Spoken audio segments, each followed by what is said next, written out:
n'y a pas de retour sur CSL Catch FM et ça y est, on va se lancer dans le vif du sujet avec WWE Roadblock.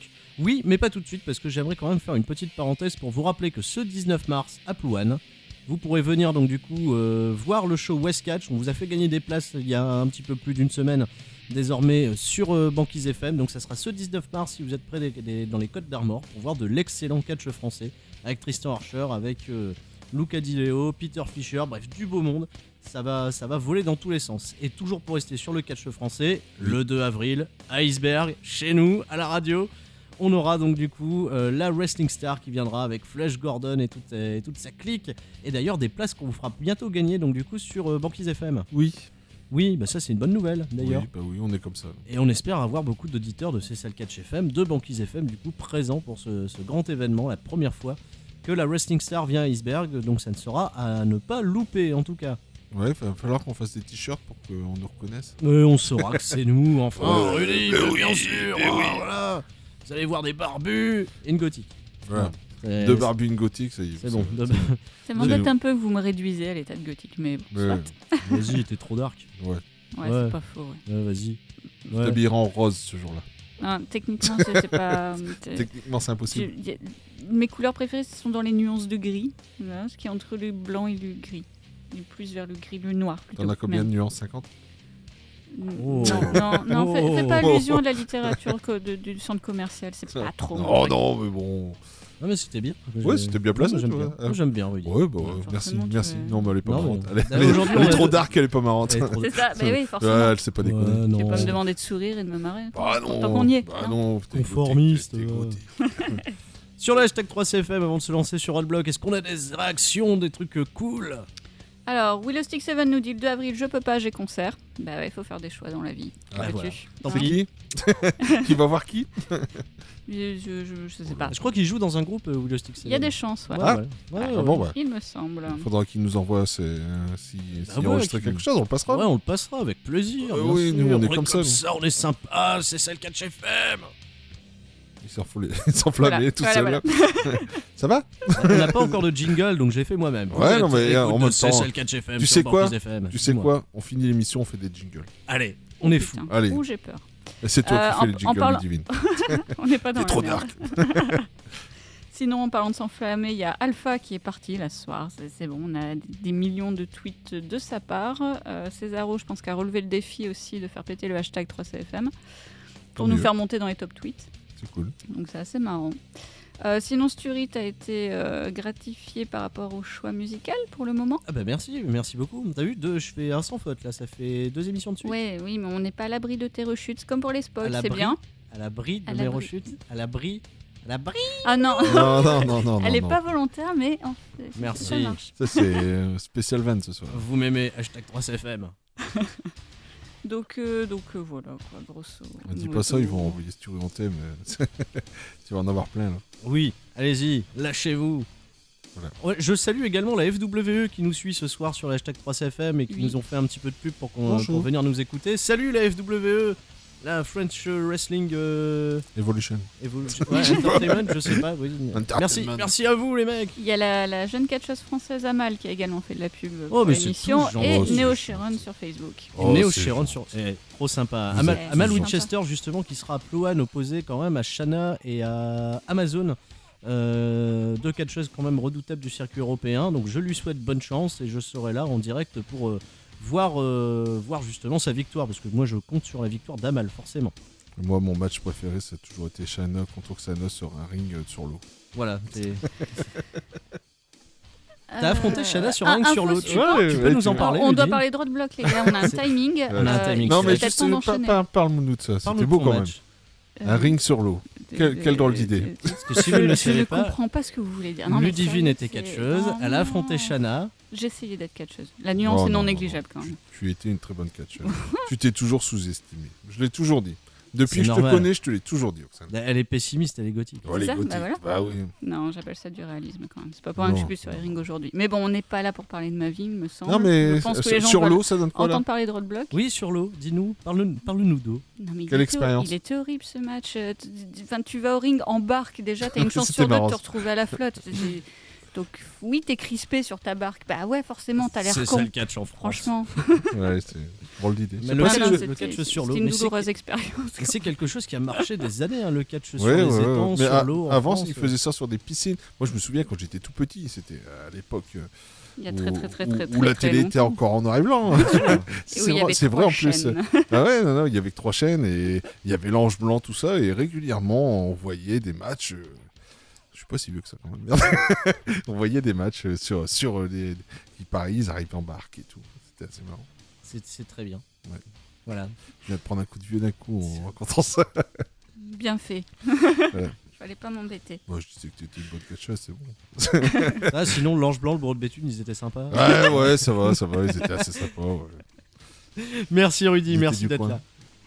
Bon, on est parti. Roadblock. Allez, on attaque. On est parti. On se lance dans le vif du sujet avec Roadblock qui était, et on va spoiler à fond la caisse. Je suis désolé pour ceux qui ne l'ont pas vu. Au Ricoh Coliseum de Toronto, Ontario, Canada. J'ai cru que tu parlais chinois là. Non, le Ricoh Coliseum. Voilà, Ricoh Coliseum, Toronto, Ontario, Canada. Avec un premier match qui s'est ouvert entre les champions par équipe de New Day qui défendaient leur titre contre Sheamus et King Barrett. Les New Day, on peut le dire aujourd'hui, sont babyface. Ouais. Voilà, c'est la super popularité. Au Canada, en plus, ça a marché du tonnerre. Dans un match vraiment très cool, moi j'ai trouvé ça hyper sympa, voilà, les New Day qui peuvent passer de heel à face comme ils le veulent, comme ils le souhaitent, comme ça ils embarquent tout le monde. Match très bien, et un programme donc du coup qui va être à suivre entre les New Day et les... entre les New Day et King Barrett, Sheamus, Line of Nation, peut-être jusque WrestleMania, donc en tout cas, super beau match pour ouvrir ce show. Voilà, il fallait quand même bouger un petit peu les Canadiens, là le public était assez froid. Assez froid au début, mais ce match a vraiment déjà mis une bonne ambiance dès le départ. Vos réactions, vous attendiez un changement de titre, quelque chose ? Non, clairement pas. Ludivine ? Non plus, non. Non plus. Le match était bien ? Bon match, j'ai eu peur pour Kofi Kingston sur une chute méchante. Ah oui, il en a ça... pris 2-3 foirage quand même. Là. Il y a eu un petit foirage et il a pas pris un bon bump. D'ailleurs, il ne catchait pas le lendemain à Raw. Faut le savoir. Bah, ça il était remplacé par Xavier Woods. Il fait une méchante chute sur la tête quand même. Ouais, assez méchante. Mais bon, victoire en tout cas des New Day. On les aime, on adore les New Day. Voilà, on est fan des New Day et on aimerait que ça aille très loin. Voilà, c'est mon point de vue. J'adore les New Day. Encore une fois. Non, mais ils sont fun. Ils sont tellement fun. C'est bien, c'était quand même 3 catcheurs qui étaient quasiment tombés dans l'oubli. Ils ont trouvé vraiment l'alchimie pour... ils ont trouvé le truc. Ils ont trouvé un truc et c'est chouette. C'est vraiment très très chouette. À l'heure actuelle, c'est très cool. Et on leur prévoit une entrée fracassante à WrestleMania. À dos de licorne et tout. Ah ouais, c'est ce que j'allais dire. À mon avis, ils vont rentrer à dos de licorne. Mais non, mais je veux voir une licorne géante. Tu vois, un truc de ouf avec Biggie qui est en train de sauter comme ça dessus. Qui remue son boule. Voilà, qui remue son boule dessus. Comme Divine adore. Voilà. Il est trop dégueulasse. Complètement. Et il faut payer. Il faut payer $5 pour toucher sa poitrine. Ça ira. Très bien. Ok, on vous laisse faire une collecte, les auditeurs de CSL Catch FM. Ensuite, le match suivant. Ludivine a une réaction. C'est juste qu'on nous demande si on ne parle pas du kick-off. Il y a eu un kick-off à Roadblock ? Bah écoute. non, on n'en parle pas là. Franchement, j'ai pas vu de kick-off non plus. T'as pas vu de kick-off ? J'ai pas vu de kick-off. T'as vu un kick-off ? Qu'on nous en parle là ? Oui. On vous écoute ? Personne ? Très bien. On a le micro. Donc adjugé, vendu. Voilà, adjugé, vendu. Il y en avait pas. Match suivant. Chris Jericho affrontait Jack Swagger. Impromptu match. Tout le monde n'en avait rien à foutre. Chris Jericho a fait une promo de heel au Canada. Il a bâché les Canadiens. Il a fait de la cheap hit, comme on dit dans le milieu du catch, c'est-à-dire de s'attirer des huées facilement en blâmant les Canadiens. Voilà. C'est facile. Et Jack Swagger est arrivé en bon Canadien, en bon Américain. Sauver l'honneur du Canada. Tout le monde se foutait de ce match. Il y a eu des chaînes CM Punk. C'était on l'a entendu pas mal, CM Punk. Ouais. Non, mais ça a pas du tout pris avec le public. C'est dommage parce que le match était pas si mauvais. Si vous y prêtez un minimum d'attention, mais le public a fait tout foirer. Voilà, parce que les gens s'attendaient à voir Style. Mais certainement pourquoi pas Swagger quoi. C'est ça. Ils ont déterré Swagger et ils l'ont dit tiens, allez hop, tu fous plus rien, tu vas aller jobber contre Jericho. Aucun suspense dans le match, qu'est-ce que tu veux dire ? Jericho allait pas perdre contre Swagger, c'était évident. J'aurais bien voulu quand même voir apparaître AJ Styles, mais même pas, tu vois, victoire de Chris Jericho. C'est ça. Moi, c'est le truc de Roadblock que j'ai pas trop compris. T'as l'impression qu'ils se sont dit bon, on fait un truc. Ouais, allez. C'est un live event. Ouais, c'est non mais tu vas voir le show à Percy. Mais t'as vraiment l'impression qu'ils se sont dit bon, C'est comme le tirage au foot, quoi, tu vois. Ils ont une corbeille avec plusieurs noms, ils font tourner, ils sortent des noms, tu vois. Chris Jericho, Swagger, oh, bon, d'accord. Je croyais qu'il y avait que Roman Reigns, moi, dans les trucs tirage au sort. Non, il sert à rien. Pardon, Ah, mais c'était bien vu. Donc Chris Jericho, Jack Swagger, victoire de Chris Jericho dans un bon match qui a été, je vais dire, un peu gâché par la lassitude du public au vu de ce programme. Voilà. C'est comme ça, c'est ça le catch. Match suivant, le NXT Tag Team Title Match entre les champions de Revival, Scott Dawson et Dash Wilder qui défendaient leur titre contre Enzo Amore et Big Cassidy. Match très efficace. Ouais. Alors là, Rudy, je te laisse en parler. Ouais, bah, moi j'adorais. Perso, moi je trouve que c'est peut-être l'un des deux matchs qui a volé le show. Mais clairement, en fait, ce match était vraiment super bien. Je vais pas dire qu'il était mieux que celui de Londres, parce que le public de Londres avait fait énormément pour ce match la dernière fois. Mais encore une fois, ils ont su nous faire quelque chose de différent. Il y a une chimie entre ces deux équipes qui est vraiment hyper intéressante. En plus, ils faisaient un peu leur grand bain, du coup, avec mêlé à des catcheurs de la WWE. Le public a été très réceptif à Colin Cassidy, à Enzo Amore. Et ils ont su nous raconter une histoire qui était fabuleuse. Voilà. C'est vrai que c'est cool parce qu'en plus, dans le public, il y en a plein qui devaient se dire c'est qui.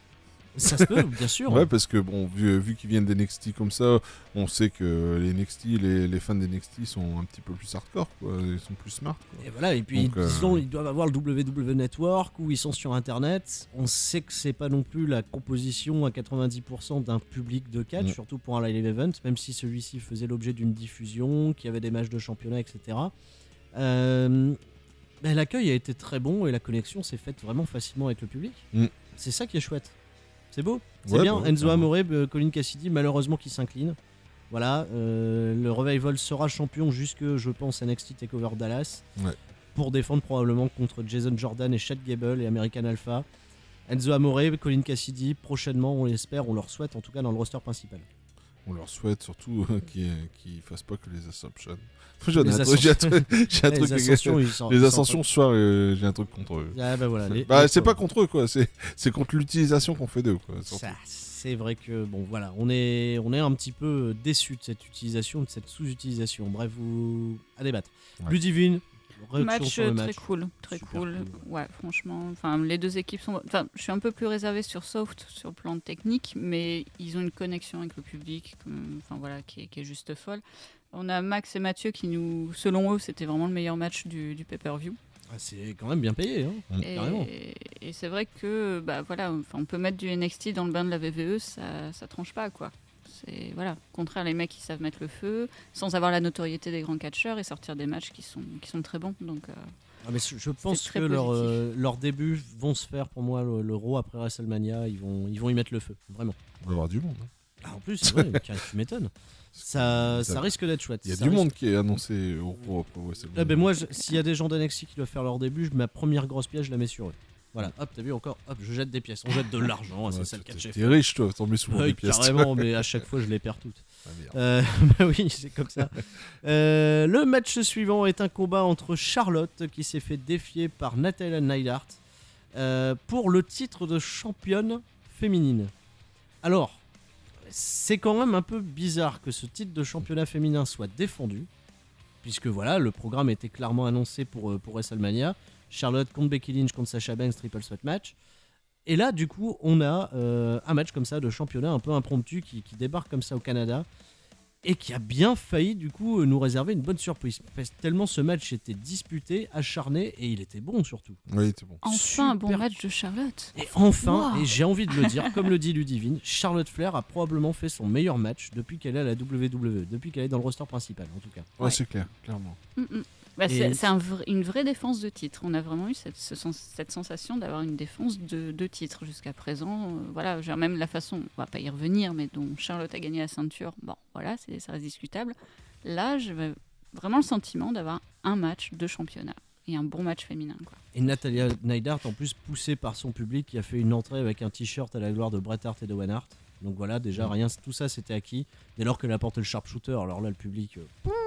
Mais ça aussi qui était assez cool, c'est de voir deux nénettes qui ont un nom dans le catch, bien sûr, qui viennent de familles qui ont une réputation de malade dans le milieu du catch. Et c'est sympa d'opposer ces grands noms comme ça. En plus, en ayant Natalya chez elle, ça augmentait un petit peu le côté heel de Charlotte. C'était bon match. Ouais, et du coup, Ric Flair a pu venger sa défaite contre Bret Hart en 92 à Saskatoon pour le titre de championnat de la WWE. Voilà, il a pu venger donc justement sa perte de titre puisque Charlotte a défendu et a remporté le combat. Excellent match pour moi, un des meilleurs matchs féminins qu'on a eu ces derniers temps. Voilà, je ne mâche pas mes mots. J'ai vraiment beaucoup apprécié ce match. Match suivant, match handicap au final puisque Brock Lesnar était normalement censé affronter Bray Wyatt. Ça a été annoncé donc sur le vif, un match 1 contre 2, Brock Lesnar contre Luke Harper et Bray Wyatt. Ouais. Et au final, on a eu un match 1 contre 1, Luke Harper contre Brock Lesnar, puisque Bray Wyatt s'est barré. On a eu un match... Est-ce qu'on peut parler d'un match Brock Lesnar qui a détruit Luke Harper. Luke Harper qui s'était montré, qui a sorti toute son offense dès le début du match. Voilà, c'est tout donné les 5 premières minutes. C'était sans suspense, il s'est fait démolir par Brock Lesnar. Ça a été Suplex City, voilà. Toronto s'est transformé en Suplex City l'espace de 4 minutes, puisque ce match n'aura duré que 4 minutes. Brock Lesnar qui pourtant sur les réseaux sociaux avait avoué avoir envie de travailler avec Bray Wyatt. Ben voilà, ils se sont pas touchés. Non, et moi ça sera gardé pour la suite. C'est malheureux, la fin, Bray Wyatt qui fuit. Pour son image, c'est pas... Moi, j'ai trouvé ça aussi un peu léger, Bray Wyatt qui fuit, quoi. J'ai pas envie de voir Bray Wyatt fuyard. Puis là, tu voyais vraiment... il disait, bon, je me casse parce que je vais me faire démolir, quoi. Dans son regard, tu voyais bien... C'est pas... en fait, il y a différentes manières de fuir, quoi. Tu peux fuir tranquillement en te disant... voilà. Peut-être je t'aurai la prochaine fois, etc. Mais là, c'est vraiment... Là, c'était vraiment... je me casse, j'ai peur. Je ne reste pas là. Donc, c'est... Quel dommage. Encore une fois, ça affaiblit Bray Wyatt. Voilà, et je me suis dit par contre qu'après ça, on aurait peut-être un programme Bray Wyatt, Brock Lesnar jusqu'à WrestleMania, qu'ils allaient changer leur plan. À ce moment-là du show, c'est ce que je me dis. Voilà, à ce moment-là seulement. Ouais. Match suivant, Sami Zayn, qui était devant son public, au Canada, affronter Stardust. Là aussi, on a sorti le chapeau, on a pris un adversaire au hasard et on a fait Sami Zayn Stardust. Dans un match que j'ai trouvé pas forcément très emballant. Malgré que Sami Zayn soit chez lui, Stardust aura livré lui de son côté aussi une bonne performance. Le match était bon mais a pas emballé le public. Quel dommage. Peut-être que tout le monde était déçu comme nous de voir Stardust débarquer. On s'attendait peut-être à quelqu'un d'autre. On s'attendait peut-être à Owens, on s'attendait peut-être à un tag, tu vois, ça aurait pu être bien, même s'il y avait déjà eu 2 tags avant, mais histoire de faire confronter Kevin Owens et Sami Zayn chez eux au Canada, ou qu'il y ait une intervention, quelque chose du genre. Et non, finalement non, Sami Zayn remporte un match clean contre Stardust quand même en plus de 12 minutes. J'ai trouvé ça assez long quand on sait que sur les programmes officiels, Raw, etc., un match de Sami Zayn Stardust, ils vont jamais laisser 12 minutes. C'était un peu bizarre, c'était un petit peu impromptu encore une fois. Moi ce qui m'a embêté, c'est que c'est quand même 2 catcheurs qui sont censés être réputés quand même assez aériens. Ouais, et il y a les 3/4 du match qui s'est passé par terre, sur le tapis. C'est resté très au sol, très technique. Donc je pense que moi de ma frustration elle est venue de là, parce que je me suis dit autant même Stardust, on sait qu'il quand il veut, il peut faire des trucs vachement aériens. Ouais, il peut faire des trucs. Ah oui, non, mais clairement, il peut faire des trucs méga cool. Et là, je sais pas, ils ont catché avec le frein à main, c'est un peu ce que je pensais. Et surtout quand on voit en plus la performance qu'a fait Sami Zayn lors de son combat contre Samoa Joe. Voilà, ça a duré bientôt 40 minutes, c'était totalement fou, ça partait dans tous les sens. Il y a une histoire super bien racontée. Quel dommage en fait. J'ai peur que Sami Zayn, ses débuts sentent un peu le pétard mouillé quelque part. Bah ouais, et puis visiblement derrière ils vont sûrement quand même remettre l'histoire avec Owen. Jusqu'à WrestleMania. Et encore. Et encore, mais ça c'est un programme qui marchera toujours, c'est ce qu'on disait la semaine dernière. Ça fait des années que ça dure. Ouais. Ça marche bien et on va voir. De toute façon, on en parlera après dans C'est le catch FM l'after, puisque voilà, les deux sont amenés encore à se recroiser jusqu'à WrestleMania et plus si affinité. Sami Zayn donc qui remporte le match contre Stardust avec son Hell of a Kick. Main event de ce WWE Roadblock, Triple H défendait donc du coup son championnat contre Dean Ambrose dans un match qui avait véritablement toutes les allures d'un vrai main event. Rudy, ton avis sur ce match? Dean Ambrose, comme d'hab, moi je suis fan et voilà quoi. Moi je trouve que Dean Ambrose, il y a légitimement plus sa place que Roman Reigns pour le main event à WrestleMania. C'est pour ça que Ludivine et moi, la semaine dernière, on était encore tellement enthousiastes à rêver d'une victoire de Dean Ambrose. Mais c'est juste logique, t'as vu le nom de ce pay-per-view avec des guillemets. Roadblock. Ouais. Voilà. Là, sincèrement, quel est l'impact de ce show sur WrestleMania, sur l'arrivée de WrestleMania?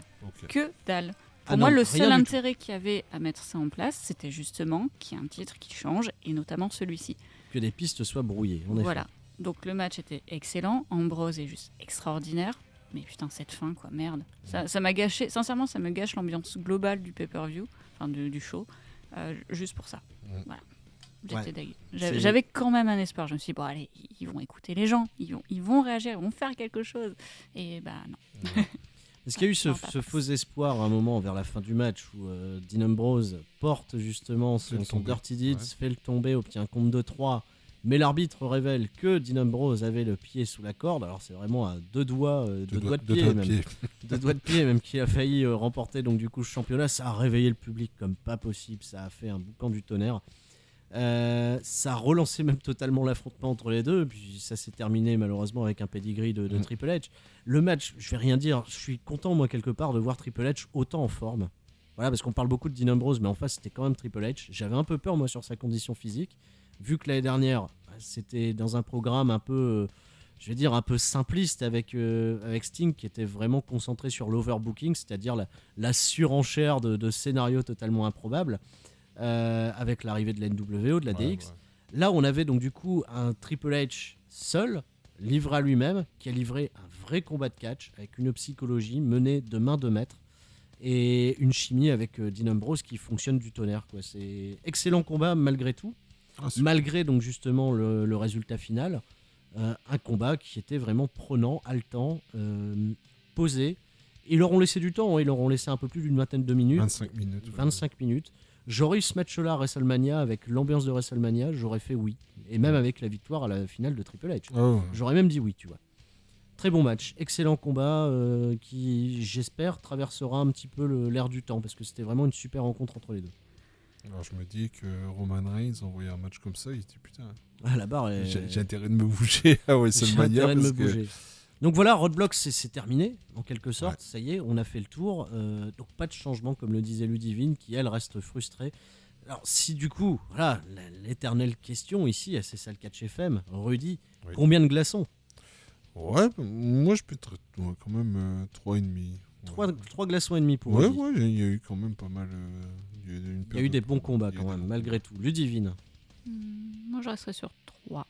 3 quand même, c'est bien payé. Oui, non, il y a des matchs, enfin, sur un plan technique, des matchs sont bons. Globalement, je suis un peu déçu, mais il y a quand même des bons matchs. Et voilà, enfin, il n'y a pas de choses particulièrement mauvaises. Donc, après, c'est une ambiance générale qui fait que, mais en étant un minimum objectif, je reste sur 3.